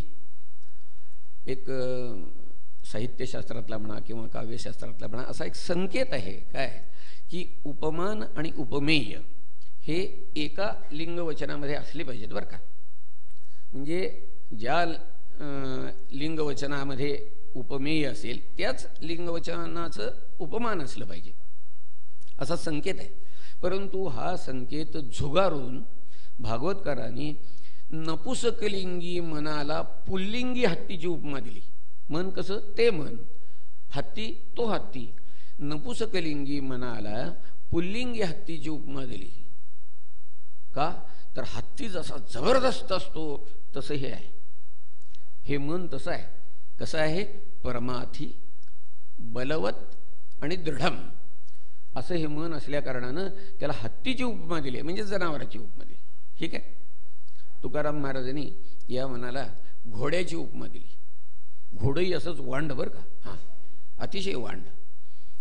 तुकाराम महाराज म्हणतात, पांगुळ झालो देवा नाही हात ना पाय, बैसलो जयावरी सैराट तेची जाय, हेटीता कुंपकाठी खुंट दरडीन पाय, आधार नाही कोणी मज बापना माय, दाते हो दान करा जाते पंढरपुरा. मनरूपी घोड्यावर बसल्यानंतर आपली काय फटफजिती झाली तुकाराम महाराज सांगतात. घोड्याची उपमा म्हणजे पुन्हा जनावराचीच उपमा. आणि काय उपमा दिली? अहो आधी जनावराचीच उपमा दिली. हां, गुरु म्हटलंय त्याला. गुरु म्हणजे परमार्थातला नव्हे बरं का, त्या रूवर अनुस्वार. गुरु नपुसकलिंगी शब्द आहे तो. मन हे ओढाळ गुरु, मन हे ओढाळ गुरु, परधन पर कामिनीकडे धावे, यास्तव विवेक पाशे, कंठी वैराग्य काष्ठ बांधावे. मन हे ओढाळ गुरु. मन हे अतिशय ओढाळ आहे. ओढाळ जनावराच्या गळ्यामध्ये ज्याप्रमाणे लोढणं बांधतात, लाकडाचा ओंडका, तसं या मनाच्या गळ्यामध्ये वैराग्यरूपी ओंडका बांधावा म्हणतात. ओढणं बांधावं म्हणजे जनावराचीच उपमा. मुक्तेश्वराने या मनाला वासराची उपमा दिली बरं का. वासराची म्हटलं तरी जनावराचीच.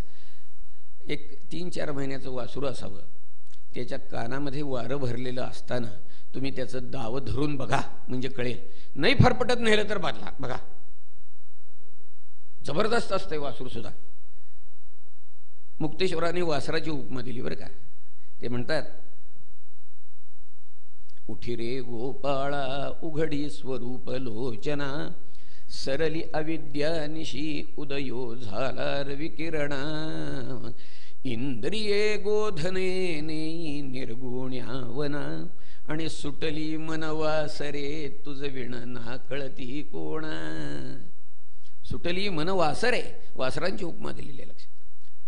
त्याचं कारणच असं आहे की हे अत्यंत म्हणजे जनावर जसं वांड असतं तसं हे वांड आहे. मनाला नाही म्हणायला माणसाची उपमा फक्त एकनाथ महाराजांनी दिली बरं का. परंतु ती सुद्धा कशी ठोक आहे का, अत्यंत बेभरवशाचा पाटील आहे म्हणाले मन म्हणजे. हां, अत्यंत बेभरवशाचा. मनाजी पाटील देह गावीचा, मनाजी पाटील देह गावीचा, विश्वास धरू नका हो त्याचा, विश्वास धरू नका हो त्याचा. का तर पाडेल फाशी, पाडेल फाशी, पाडेल फाशी, मी आलो रायाचा जोशी, होरा ऐका दादानो. अत्यंत बेभरवशाचा पाटील आहे म्हणाले मन म्हणजे. असं मन वाढ नाही, लक्षात घ्या. अत्यंत वाढ नाही. ज्ञानेश्वर महाराज म्हणाले, जे विवेका ते भुलवी, विवेका ते भुलवी संतोषासी चाड लावी. अरे बैसी जे तरी हिंडवी दाही दिशा. तुम्ही जरी स्थिर बसायचं ठरवलं तरी ते हिंडचं महाराज लक्षात घ्या. भल्या पहाटे उठावं, झोप चांगली झालेली असावी, चांगलं फ्रेश व्हावं, हात पाय तोंड धुवून बसावं. कशासाठी? भगवंताच्या ध्यानाला बसावं. मांडी घालून डोळे मिटून भगवंताची मूर्ती डोळ्यासमोर आणायचा प्रयत्न करायला बसलं की लगेच आदल्या दिवशी ते डिस्नीलँडला जाऊन आलेले सगळे पाळणे फिरायला लागतात बघा डोळ्यासमोर. काय काय असंही मन आहे. विवेका ते भुलवी संतोषाची चाड लावी. बैसे जे तरी हिंडवी दाही दिशा. जे निरोधिले घे वाव. निरोधिले त्याचा जर जबरदस्तीनं तुम्ही निरोध करायचा प्रयत्न केला तर ते उसळी मारून वर येतं. हातामध्ये एखादा चेंडू घ्यावा आणि फरशीवर असा 1-2 फूट उंचीवरनं खाली नुसता बेतानं सोडून द्यायचा. काय फार तर 1 फूटवर कट्टावट्टी असा तो उसळी मारेल. पण तोच चेंडू हातात धरा आणि असा जोरानं मारा. तुम्ही जेवढ्या जोरानं तुम्ही तिथं माराल जेवढ्या उंचीवरनं त्याच्या चौपट 5 उसळी मारेल तो. मनाचं तसं आहे. असं हे मन अत्यंत वांड आहे बरं का. पण गंमत अशी आहे की वांड मन जरी असलं तरी ते की पोस्टवर बसलेलं आहे. लक्षात घ्या, की पोस्ट.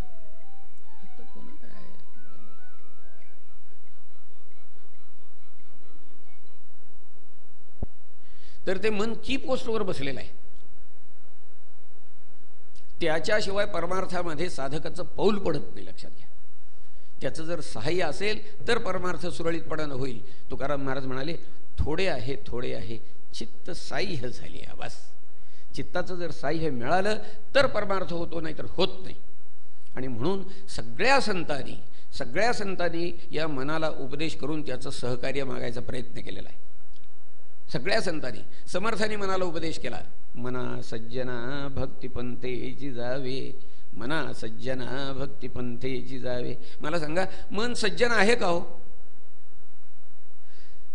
जर सज्जन असतं तर त्याला भक्तिपंथेची जावे उपदेश करायचं काय कारणच नव्हतं. हां, ते सज्जन नाही आहे तरी सुद्धा समर्थ त्याला सज्जन म्हणतात. मना सज्जना भक्तिपंथेची. सज्जन का म्हणतात त्याला?